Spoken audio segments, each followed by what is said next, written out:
versículo 16, quando ele diz assim: eu batizo com água, mas o que vem depois de mim é mais poderoso, e ele batiza com o Espírito Santo e com fogo. Todo pregador precisa, todo crente precisa saber o seu limite. Ele só pode fazer até certo ponto.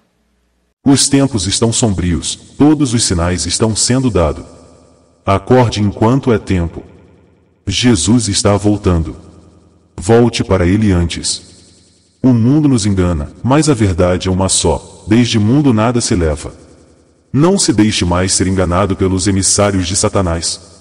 Nosso propósito aqui neste canal é te convidar, todos os dias, para essa reflexão.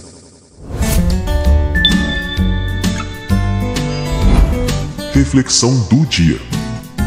Evangelho de Lucas 21, 29. E Jesus contou-lhes uma parábola: olhai a figueira e todas as árvores. Quando começam a brotar, basta olhá-las para saber que o verão está perto.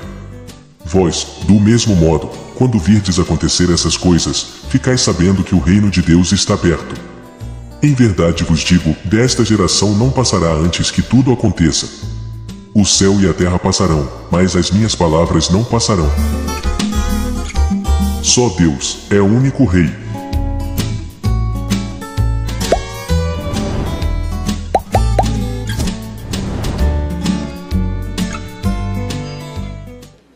Abra sua Bíblia comigo, por favor, no Evangelho de Cristo, conforme o relato de Lucas. Lucas, capítulo 3.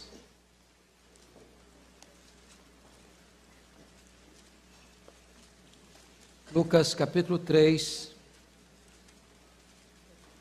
versos de 1 a 20.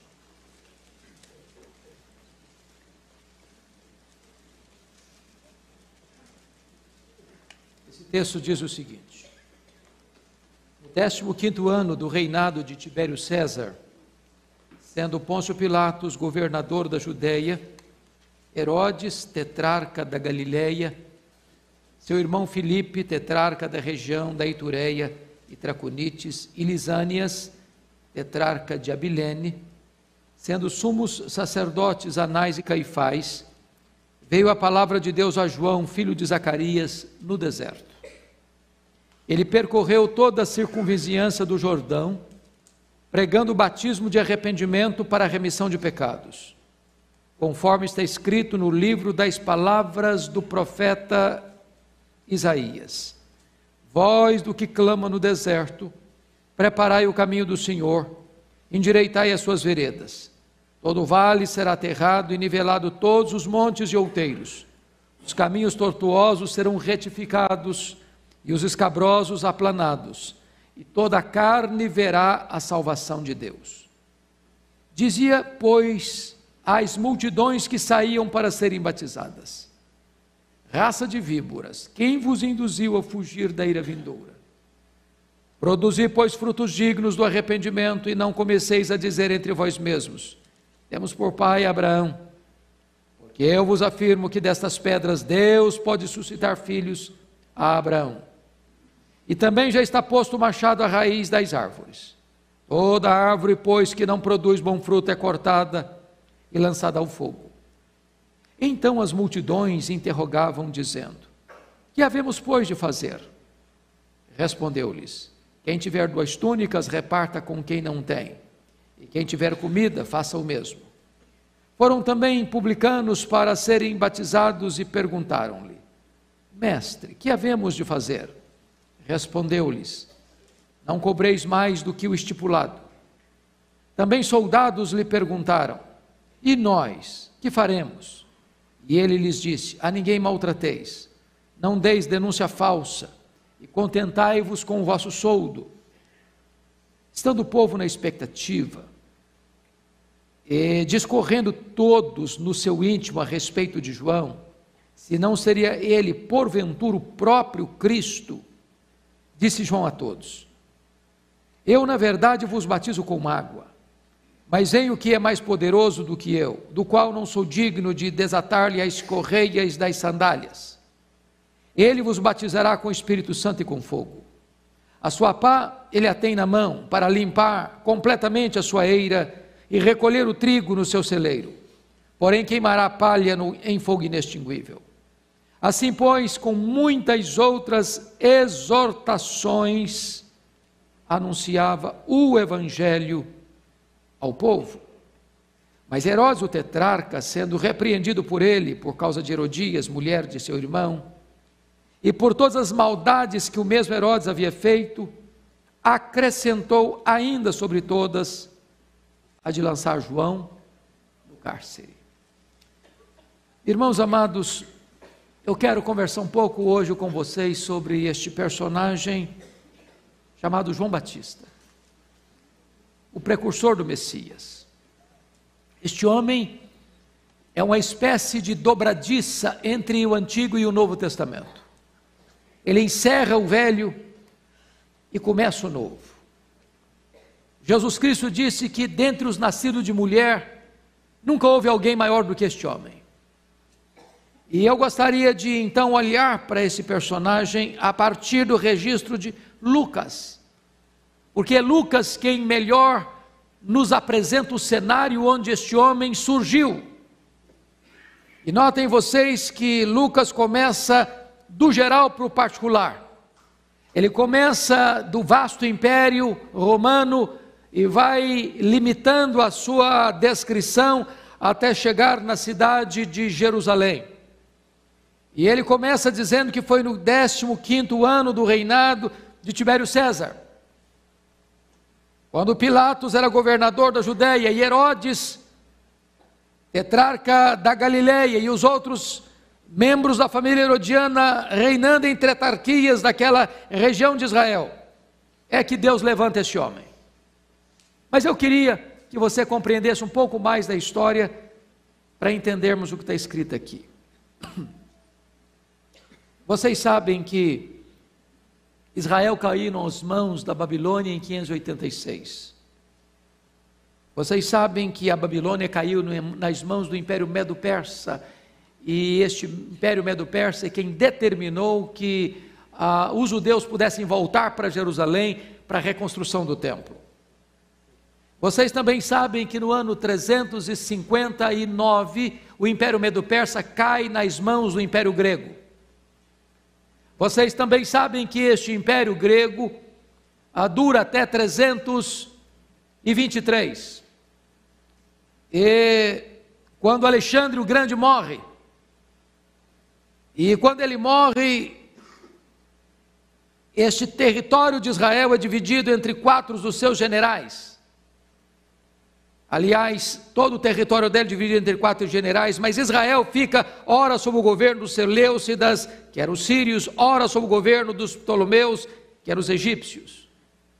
Vocês se lembram também que no século II houve uma guerra muito importante em Israel, em virtude de o templo de Jerusalém ter sido profanado pelo rei Antíoco Epifânio, que era Seleucida, que era sírio. E então há uma rebelião dos judeus, da família Macabeia, e Judas Macabeu, filho de Matatias Macabeu, ganha essa guerra, e há um longo período em que Israel retorna o poder nas suas mãos, através desta família Asmoneia, essa família de Matatias, sumo sacerdote de Jerusalém. Até que, no ano 63 a.C., Pompeu domina esse território e começa então em Israel o domínio do Império Romano. Vale destacar que Pompeu nesta época nomeia Antípater como rei sobre Israel. Esse Antípater vai ser o pai do chamado Herodes o Grande, que você conhece. O homem que governava em Israel quando Jesus Cristo, Filho de Deus, nasceu em Belém. Este Herodes certamente era um dos personagens mais importantes da história de Israel, porque ele foi um grande administrador. Foi ele quem ampliou e embelezou o templo de Jerusalém para ser um dos mais belos monumentos daquele tempo. Foi ele quem construiu a fortaleza da Antônia, onde o próprio Jesus foi julgado por Pôncio Pilatos. Foi ele quem construiu a fortaleza de Massada, onde 3.000 judeus cometeram suicídio em virtude da invasão de Roma em Jerusalém no ano 70. Foi ele quem construiu o porto de Cesareia, abrindo o comércio de Israel para o mundo inteiro e facilitando as viagens missionárias do apóstolo Paulo. Foi ele quem construiu palácios e fortalezas em todo o território de Israel. Mas esse homem tinha um grande problema. Ele era um homem desconfiadíssimo e muito inseguro. E ele não ousava trucidar qualquer pessoa que pudesse ser ameaça ao seu poder. Todos vocês devem saber que esse Herodes o Grande casou-se cerca de 10 vezes. Cerca de 10 vezes. Ele teve muitos filhos. Mas a sua esposa preferida era chamada Mariana, uma família nobre de Israel. E quando ele se casa com ela, o primeiro ato do seu governo foi mandar matar todos os membros da família da sua mulher, com medo de que eles pudessem tomar o seu lugar. Em virtude disso, a instabilidade surge dentro da família do rei Herodes. A sua sogra Alexandra pede a ele para nomear um sobrinho, Aristóbulo, como sumo sacerdote, até porque o sacerdócio já estava sendo profundamente comercializado, comprado a peso de ouro, porque o sacerdócio estava aliado com Roma no domínio ao território de Israel. Ao nomear Aristóbulo com 17 anos, esse rapaz se dá muito bem, ele era muito carismático, ele era muito líder, e Herodes, desconfiado dele, resolve mandar matá-lo. E diante desse fato, a sua sogra foge para o Egito, com medo do seu genro, e ele manda os seus emissários atrás dela e mata a sua sogra no Egito. Quando ele retorna, Herodes, a melhor dizendo, César Augusto manda chamá-lo em Roma para lhe dar uma compostura, dizendo que era melhor ser o filho de um porco do que ser filho de Herodes. Mas antes de ir para Roma, com medo de que Mariana rebelasse-se contra ele, mata sua própria mulher. Quando ele retorna de Roma, ele resolve enviar para lá 2 de seus filhos para estudar. Quando os seus filhos lá estão estudando, a sua irmã Salomé, que era do mesmo estofo moral dele, disse para ele: seus filhos estarão preparados para assumir o poder ao retornarem de Roma. Ele não hesita, manda estrangular seus próprios 2 filhos. Foi esse homem que se alarma quando fica sabendo que nasceu um menino em Belém da Judéia para ser rei dos judeus. Foi esse homem que manda matar as crianças de Belém, com medo de que uma delas pudesse então assumir o governo de Jerusalém. Quando esse homem está para morrer, em Jericó, nas suas clínicas, diríamos nós, de águas termais ou de águas medicinais, ele manda a sua irmã assumir um compromisso com ele: no dia que eu morrer, que se mate cada membro nobre de uma família de Jerusalém, porque eu quero choro no meu funeral. Quando esse homem morre, diz o texto bíblico, notem comigo por favor, no ano 25º do reinado de Tibério César, sendo Pôncio Pilatos governador da Judéia. É preciso você entender uma coisa aqui, porque eu quero situar bem esse homem para você entender. Quando você vai para Mateus 2, 22, você pode conferir comigo, por favor, olhe lá, Mateus 2, verso 22, quando José e Maria fugiram para o Egito com Jesus, ainda criança, sabendo que Herodes, esse Herodes que eu estou descrevendo, estava morto, ele retorna. Está escrito então: tendo porém ouvido que Arquelau reinava na Judéia em lugar de seu pai Herodes, temeu ir para lá. Então, quando Herodes morreu, ele divide o seu território em tetrarquias. Arquelau fica na Judéia, Herodes Antipas fica na Galiléia, os outros aqui mencionados, como Filipe e Lisânias, em outras regiões de Israel.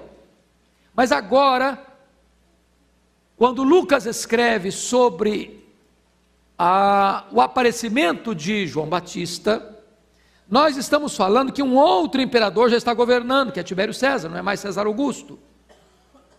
E nós não vamos ler que Arquelau está governando a Judéia, mas você vai ver, sendo Pôncio Pilatos governador da Judéia. Como é que está a introdução desse homem aqui? Por que esse homem aqui? Se toda Israel era governado pela família herodiana, e tem um romano aqui, chamado Pôncio Pilatos. É porque quando Arquelau vai governar em Israel, ou melhor dizendo, na Judéia, ele era tão mau, tão violento, tão cruel, que os próprios judeus pediram para Roma para depô-lo e constituir um governador romano na Judéia. Roma aproveita o ensejo, porque era governada essa região pela família herodiana, e constitui um governador romano na Judéia. Não é o primeiro Pilatos, Pilatos é o quinto governador. Mas eu quero chamar a sua atenção para esse fato. Quando João Batista está sendo levantado por Deus, o mapa político mundial, tem Tibério César em Roma, tem Pôncio Pilatos em Jerusalém, tem Herodes Antipas na Galileia, tem Filipos e Lisânias em outras tetrarquias. Em outras palavras, o mundo político está convulsionado, corrupto, violento e mau.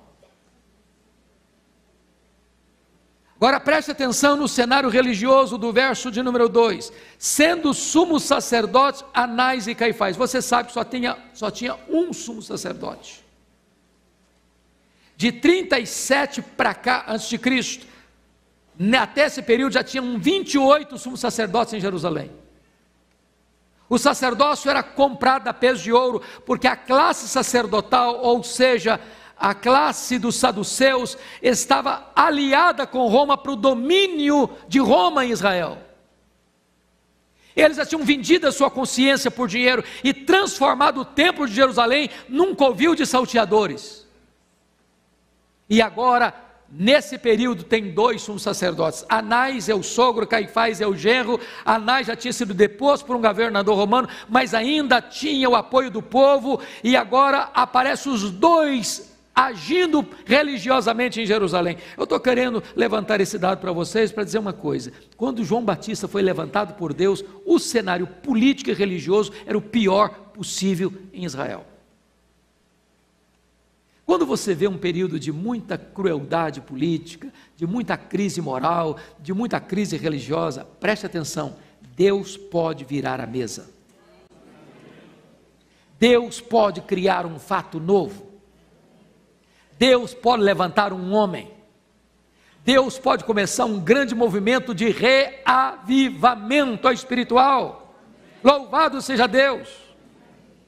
Então eu chamo a sua atenção, amado irmão, agora para o que vai acontecer no verso de número 2. Preste atenção. Sendo os sumos sacerdotes Anás e Caifás, veio a palavra de Deus a João, filho de Zacarias, no deserto. Eu acho isso extremamente curioso. Primeiro, preste atenção, porque a maneira é incomum. A palavra não veio a Tibério César, em Roma, a palavra não veio a Pôncio Pilatos, em Jerusalém, a palavra não veio a Herodes Antipas, na Galileia, a palavra não veio aos sumos sacerdotes, lá no templo de Jerusalém, a palavra veio a João. João era um homem estranho, vestia roupa estranha, se alimentava de comida estranha e pregava num lugar estranho, o deserto da Judéia. Se você ler o registro de Mateus, você vai ver que toda Jerusalém e toda a circunvizinhança ia ao encontro de João no deserto, e o texto aqui vai nos informar que as multidões vinham a ele no deserto. E aí eu aprendo uma outra lição: não é o local que faz o homem, é o homem quem faz o local. Meus irmãos, não importa se a igreja está numa grande metrópole, ou se está numa região rural, ou numa pequena cidade, se a palavra de Deus vier a um homem ali, para ali as multidões fluirão. É preciso você entender que o deserto da Judéia não era um deserto como às vezes nós gostamos de ver nos filmes, aquela areia fininha como um trigo, dá vontade de você rolar por cima dela. Não, o deserto da Judéia são montanhas elevadíssimas, vales profundos e de pedras, muitas pedras. E quando tem areia é grossa, se você cair, você se rala todo. Não dá para andar com facilidade. E as multidões estão vindo, as multidões estão fluindo para ouvi-lo, para ouvi-lo. Sabe por quê? Porque a palavra de Deus veio a ele. E eu quero dizer para você que tem 400 anos entre Malaquias e João Batista. Tinha templo, tinha culto, tinha música, tinha sacrifícios, tinha festas, mas não tinha a palavra de Deus. Agora vem a palavra de Deus a João. Agora entenda como é que é o ministério desse homem. Olha o verso 3 comigo. Ele percorreu toda a circunvizinhança do Jordão. Olha a dinâmica do ministério dele. Preste atenção, irmãos, que nós mudamos isso. Leia os profetas. Como é que os profetas faziam? Eles ficavam dentro do templo. Eles saíam para as ruas, para as praças, para os campos. Onde tinha gente, lá estavam eles. Leia agora a história dos apóstolos. Como é que eles faziam? Eles estavam na rua. Eles estavam para todo lado. Onde o povo estava, lá estavam eles. Agora, olha o ministério de Jesus Cristo. Ele andava de cidade em cidade, de aldeia em aldeia. Agora olha o ministério de João Batista. Diz o texto que ele percorreu toda a circunvizinhança do Jordão. Hoje, irmãos, nós não queremos sair. Hoje nós queremos vir. Hoje nós convidamos as pessoas para virem. A nossa dinâmica hoje não é centrífuga, é centrípeta. Queremos o nosso conforto. Queremos a nossa poltrona acolchoada. Queremos o nosso ar-condicionado. Queremos o clima bem agradável. Queremos que todos se sintam bem. Queremos que as pessoas venham ao nosso encontro, quando na verdade toda a dinâmica dos profetas, dos apóstolos, de Jesus e de João Batista era sair para ir onde as pessoas estavam. Não ficar entre quatro paredes. Mas notem comigo mais. Olha, observe por favor a eficácia da pregação dele. Primeiro vamos ver o conteúdo da pregação dele no verso 3. O que ele pregava? Está escrito que ele pregava batismo de arrependimento para remissão de pecados. Hoje, irmãos, muita gente está pregando salvação sem arrependimento. Basta levantar uma mão, a pessoa já está salva. Hoje parece que não se fala mais de arrependimento. Não se prega mais sobre arrependimento, não se exige mais arrependimento. Nós estamos vendo muito mais hoje a adesão do que conversão. Porque não tem perdão de pecados sem que a pessoa se arrependa. Se arrepender, ela vai receber perdão porque se ela nem sabe que ela é pecadora, se ela nem percebe que ela é pecadora, se ela nem conhece que ela está condenada. Mas o que é arrependimento? Arrependimento é quando você reconhece que o que você está vivendo, o que você está falando, o que você está fazendo é errado aos olhos de Deus. Você está convencido disso. Arrependimento é quando isso produz no seu coração tristeza segundo Deus. Arrependimento significa que você, ao saber que está errado, ao sentir tristeza por estar fazendo o que é errado, você muda a sua vida, muda a sua conduta, muda a sua trajetória. Em havendo arrependimento, há perdão de pecados, remissão de pecados. Mas note vocês o fundamento da pregação dele, porque tem 400 anos que não tem pregação no mundo. Mas quando esse homem, depois de 400 anos de silêncio, o que ele vem fazer? Vem pregar arrependimento. Arrependimento é a manchete do reino de Deus. Mas ele inventou essa mensagem, ele criou essa mensagem, ele tirou essa mensagem do coração dele? Não, está escrito aí, por favor, confira comigo, no versículo de número 4, conforme o que está escrito no livro das palavras do profeta Isaías. Quando ele começa a pregar, ele ancora a pregação dele na palavra de Deus. Preste atenção nisso, nós não criamos a mensagem, nós transmitimos a mensagem. O pregador não é o dono da mensagem, ele é servo da mensagem. Ele não é a origem da mensagem, ele é apenas um canal da mensagem. A mensagem está na palavra de Deus e ele precisa pregar a palavra de Deus. A autoridade do pregador não está na posição do pregador, a autoridade do pregador está na palavra de Deus. Agora veja você comigo a transformação operada por essa pregação, nos versículos 4 a 6. E ele começa a mostrar a necessidade de preparar o caminho do Senhor. E no verso 5 ele diz que o vale vai ser aterrado, o monte vai ser nivelado, o caminho torto vai ser retificado, o caminho fora do lugar vai ser aplanado. E ele não está falando de engenharia de trânsito, ele está falando de vidas. O que é um monte? Monte é uma elevação. Uma elevação é um símbolo de orgulho, de soberba, de vaidade, de altivez. O que o texto está dizendo é o seguinte: Nenhum soberbo pode entrar no céu, porque Deus resiste ao soberbo. O trator de Deus tem que passar e nivelar esse monte. O que é um vale? Um vale é uma depressão, é uma cratera, é um buraco. Muitas pessoas estão nesse buraco profundo existencialmente falando, nessa depressão profunda existencialmente falando, e quando a pessoa tem um encontro com Deus, o que acontece é que esse vale vai ser aterrado.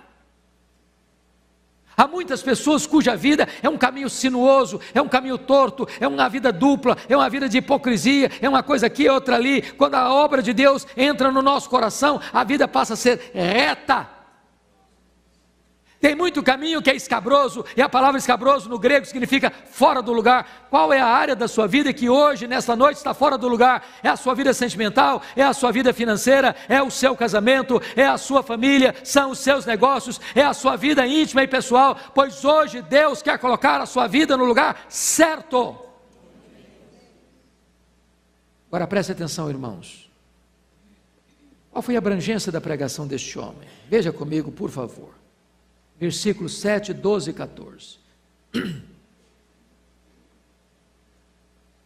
No versículo 7, ele se dirige às multidões. No versículo 12, está falando dos publicanos. No versículo 14, ele está falando dos soldados. Preste atenção, que no ministério de João Batista não tem seletividade. É muito comum você escutar por alguns lugares aí, diz, a nossa igreja é uma igreja de classe média. Outros dizem, não, a nossa igreja é uma igreja dos pobres. Nós fizemos opção pelos pobres. A igreja de Deus não é seletiva. A igreja de Deus tem espaço para o soldado e para o funcionário público publicano. A igreja de Deus, as multidões vêm. E eu acho isso bonito, sabe por quê? O único lugar no mundo em que o doutor senta do lado do analfabeto, igual a ele, é na igreja. Aqui ninguém tem títulos, aqui ninguém tem mais prestígio que o outro, aqui todos nós temos a mesma régua niveladora, somos todos servos. Na igreja de Deus, você vê um diácono, que às vezes é o maior empresário da cidade, carregando cadeira nas costas, para que um irmãozinho, que não tem sequer curso primário, e que talvez ganhe salário mínimo, se assentar com honra. Só na igreja você vê isso acontecer. A igreja de Deus não é seletiva, você não pode ser seletivo. Na igreja de Deus, todos nós somos iguais. Está vindo ouvir João Batista, as multidões, pode ter rico, pode ter pobre, pode ter grande, pode ter pequeno, pode ter soldado, pode ter publicano, não importa quem você é, não importa de onde você vem, na igreja de Deus você tem espaço, você tem valor. Deus não mede você pela cor da sua pele, Deus não mede você pela sua conta bancária, Deus não mede você pela sua tradição familiar, Deus não mede você pelos troféus e medalhas que o mundo lhe oferece. Na igreja de Deus, todos nós somos iguais. Mas vejam vocês ainda, o alerta da pregação, versículos 7 a 9. É curioso isso, porque quando as multidões vêm, há um fato aí, eu chamo a sua atenção para isso. Notem comigo, o primeiro alerta é o que nós chamaríamos de a podridão da hipocrisia, porque João Batista diz assim, versículo 7, dizia, pois, as multidões que saíam para serem batizadas, raça de víboras. Mas quando você vai ler o texto paralelo de Mateus, por que ele disse isso, raça de víboras? É Mateus quem interpreta Lucas. Porque Mateus deixa claro que ele só fala essas palavras, porque no meio dessas multidões que estão vindo, lá estão vindo também no meio deles, fariseus e saduceus. Os religiosos da época que viviam debaixo de máscaras de piedade, mas não eram piedosos. Então preste atenção que o que ele está denunciando aqui é a podridão da hipocrisia. Segundo, olha comigo, João Batista fala do perigo do inferno. Raça de víboras, quem vos induziu a fugir da ira vindoura? Irmãos, preste atenção, tem 400 anos que ninguém escuta um sermão. Depois de 400 anos, o primeiro pregador que se levanta para pregar, ele prega sobre o inferno. Você poderia dizer, bom camarada, pega mais leve. Deixa a gente acostumar primeiro, pelo menos. Terceiro, olha comigo, ele mostra a inutilidade de um arrependimento sem frutos. Olha o que ele vai dizer aí, no versículo 8: produzi, pois, frutos dignos de arrependimento. O que ele está dizendo é o seguinte: não é arrependimento e novamente arrependimento, e novamente arrependimento, e novamente arrependimento, e novamente arrependimento. É arrependimento e frutos dignos de arrependimento.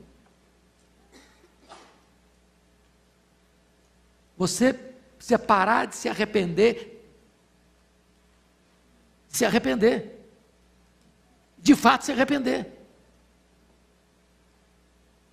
Mas notem mais, quarto lugar, ele rejeita a ideia de que se você está ligado a uma pessoa santa, isso segurará e salvará você. Olha o que ele diz no versículo 8 ainda: e não comeceis a dizer entre vós mesmos, temos por pai Abraão. Muita gente que pensa nisso. Não, pô, você está salvo, tranquilo, eu sou presbiteriano, sou calvinista, sou reformado desde o berço, fui batizado na infância, meu pai é até presbítero da igreja, frequento escola dominical, desde criancinha. Preste atenção nisso. Ninguém entra no céu de carona. Não se entra lá por atacado. Você não entra lá porque seu pai é homem de Deus, porque sua mãe é a mulher de Deus, porque seu marido é homem de Deus, porque sua esposa é homem de Deus, sua mulher é a mulher de Deus, seu marido é homem de Deus. Nada disso. Você precisa ter a sua experiência. Não pense que, não, meu pai é Abraão. Para com isso. Você precisa ter a sua própria experiência. É João Batista anunciando isso lá no começo. Mas vamos ver qual foi a resposta à pregação desse homem. Depois de 400 anos, o que acontece? Olha comigo. Notem, por favor, o que as multidões perguntam no verso 10. Então as multidões o interrogavam. O que eu acho bonito nisso, preste atenção, é que o apelo não parte do pregador para a congregação, mas o apelo parte da congregação para o pregador. Você tem visto isso alguma vez? Só em épocas de avivamento você vê isso. Em tempos de avivamento, irmãos, quando a palavra de Deus é exposta, o povo tem tanta pressa para acertar a vida com Deus, que a multidão interrompe o sermão e diz: e agora, o que nós vamos fazer? Leia a história de Quassis Abanto, e você vai ver que quando Erle Stigem pregava lá, e sobretudo um dia que ele pregava sobre aquele texto de Jesus: se você tem alguma coisa contra o seu irmão, lembrar que o teu irmão tem alguma coisa contra você, ao trazer a sua oferta, deixa a sua oferta aí, vai lá, resolve o assunto com ele, conversa com ele, trata dele lá, perdoa o assunto lá, resolve o assunto lá, depois você vem e faz a sua oferta. Ele disse que estava pregando, de repente a congregação foi se esvaziando. Quando ele percebeu, ele estava falando quase sozinho. Mas não é porque o povo estava cansado da mensagem, não, é que o povo tinha pressa para ir resolver o problema. Aqui João Batista está pregando, a multidão está gritando: o que nós vamos fazer? Resposta dele, preste atenção, versículo 10: que havemos, pois, de fazer? Versículo 11 respondeu: quem tiver 2 túnicas, reparta com quem não tem, quem tiver comida, faça o mesmo. Agora vamos entender uma coisa: dar roupa para os outros e comida para os outros não leva você para o céu. Isso não é arrependimento. Isso é a evidência do arrependimento. Agora vamos parar um pouquinho. João Batista diz assim: quem tiver o guarda-roupa cheio de túnica, dê uma para quem não tem. É isso que ele está dizendo? Quem tiver o quê? 2, dê uma. Chegue hoje à noite em casa e abra o seu guarda-roupa. Por favor, abra o seu guarda-roupa. Meus irmãos, nós estamos acumulando coisas que nós não precisamos mais. Você anda pelas ruas de São Paulo, você ainda vê gente caída na rua, passando frio, e morrendo de frio em São Paulo.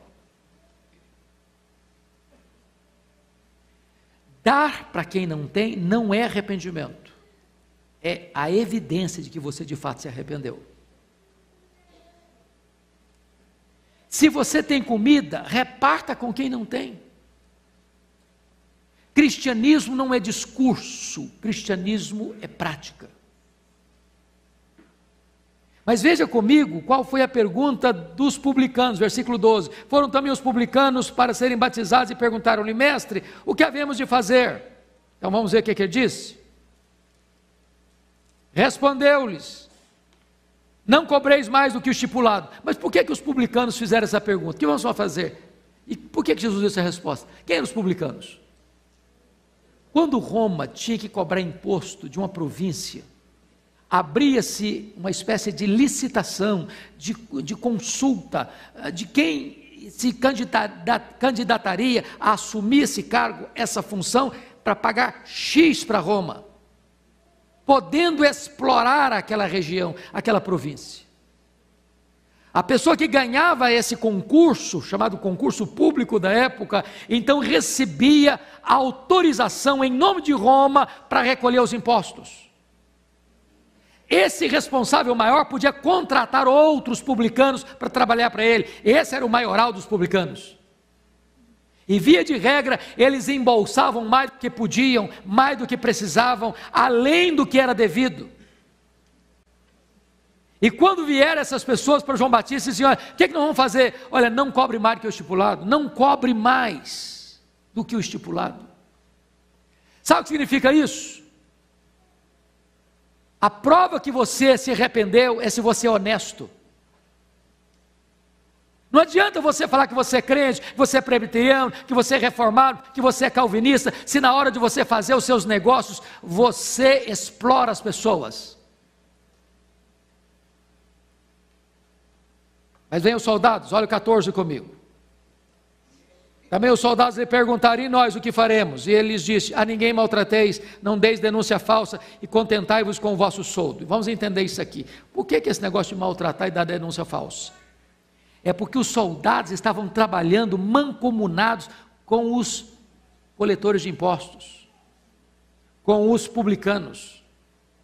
E o negócio era o seguinte: quando o publicano ia lá cobrar um imposto de alguém, esse alguém dizia: rapaz, eu não posso pagar, está demais, eu não consigo pagar, a minha colheita vai toda e eu não vou conseguir pagar, minha família vai passar fome, eu não vou conseguir pagar.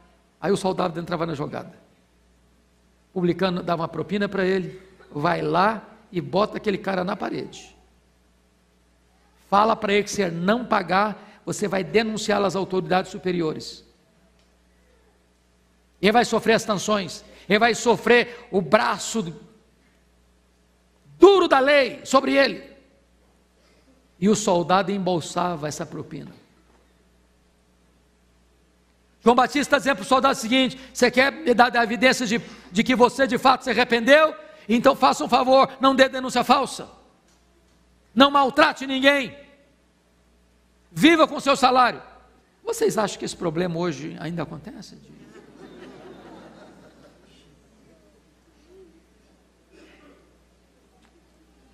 Irmãos amados, a mensagem de João Batista está dizendo uma coisa: o evangelho muda as pessoas.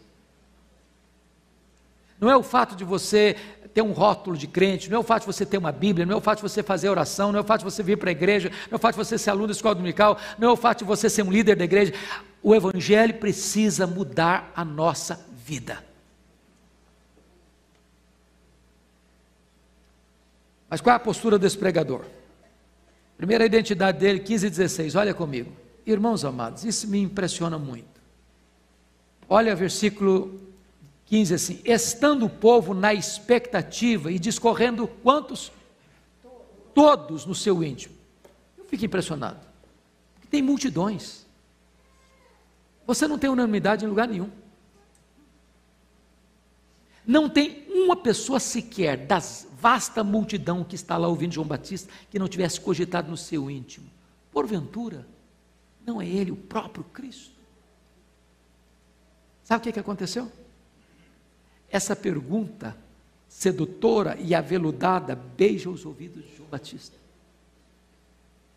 Chega para ele essa pergunta, sedutora, perigosa, tentadora, porque se ele tivesse: não, eu acho que eu sou mesmo, todo mundo estava apoiando, 100% dos votos, já sairia nos braços do povo, era apoio integral.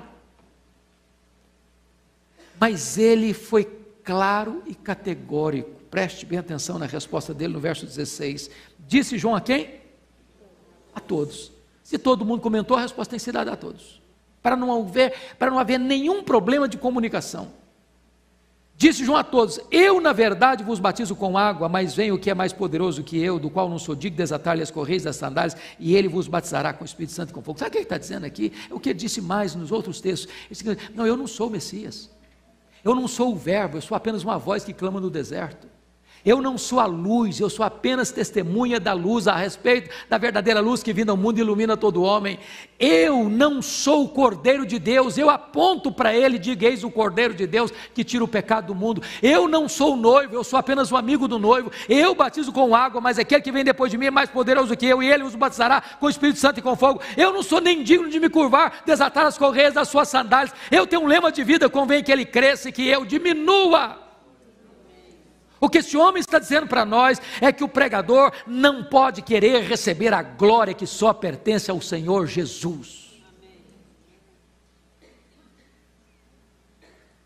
Mas notem mais, a limitação do pregador. Eu gosto muito disso aqui. No versículo 16, quando ele diz assim: eu batizo com água, mas o que vem depois de mim é mais poderoso, e ele batiza com o Espírito Santo e com fogo. Todo pregador precisa, todo crente precisa saber o seu limite. Ele só pode fazer até certo ponto. Ele pode batizar uma pessoa, mas ele não pode tornar aquele batismo eficaz.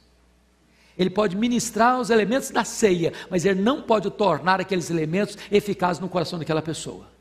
Ele pode pregar o evangelho, mas ele não tem o poder de ir lá e convencer a pessoa de pecado e regenerar o coração dela. Ele precisa saber que ele tem um limite, mas ele prega aquele que é o Todo-Poderoso, que transforma, que muda a vida das pessoas. Mas vejam comigo, irmãos, o confronto do pregador, versículos 17 e 18. Ele trata dessa questão de que hoje existe uma igreja, que é uma igreja que está misturada com crentes e não crentes, com salvos e não salvos, mas chegará um dia, meus irmãos, que essa igreja será limpada, porque esse que batiza com o Espírito Santo, esse que batiza com fogo, ele tem também uma pá na mão, e ele vai limpar completamente a sua ira, e naquele dia não haverá nenhum crente falso, hipócrita, na igreja do Deus vivo, porque a igreja que nós vamos ser, nada contaminado vai entrar lá. Mas eu quero concluir mostrando para vocês mais 2 pontos desse texto. Primeiro, a coragem do pregador, no versículos 19 e 20. Assim, pois, com muitas outras exortações, anunciava o evangelho ao povo. Mas Herodes, o tetrarca, sendo repreendido por ele, por causa de Herodias, mulher de seu irmão, e por todas as maldades que o mesmo havia feito, ainda acrescentou essa, de lançar João no cárcere. O que está acontecendo aqui? Esse Herodes é o Herodes Antipas, é o tetrarca da Galileia. Veja você que João Batista pertence à Judéia, nem da jurisdição dele é o Herodes, a jurisdição dele está debaixo do governo de Pôncio Pilatos. Só que esse Herodes vai a Roma, na casa de seu irmão Filipe. O seu irmão Filipe é casado com Herodias. Herodias era filha de um outro dos filhos de Herodes o Grande. Herodias era cunhada de Herodes Antipas e sobrinha de Herodes Antipas. Portanto, o pecado que Herodes cometeu foi o pecado de adultério e de incesto.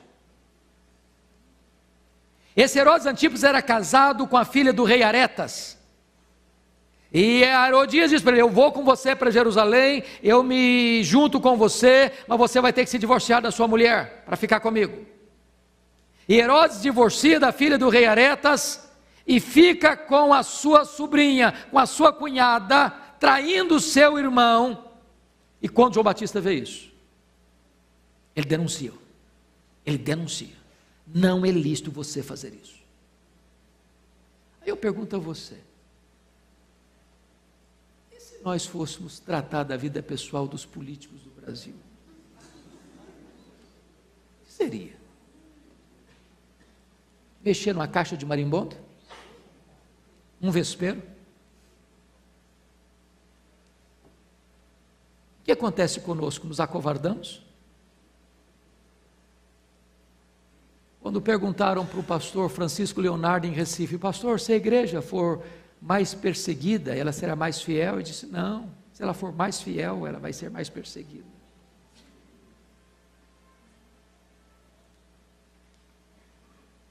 Sabe o que fizeram com ele? Jogaram o camarada no cárcere. Mas que cárcere? A prisão de Maquerós, do lado do Mar Morto. Pensa num lugar quente. Pensa num lugar quente. Faz 50 graus, praticamente todos os dias. Eu estou falando que o maior pregador da história, segundo Jesus, nunca teve alguém maior que ele, está preso. E vai ser o quê? Degolado. Mas João Batista prefere perder a cabeça do que perder a dignidade.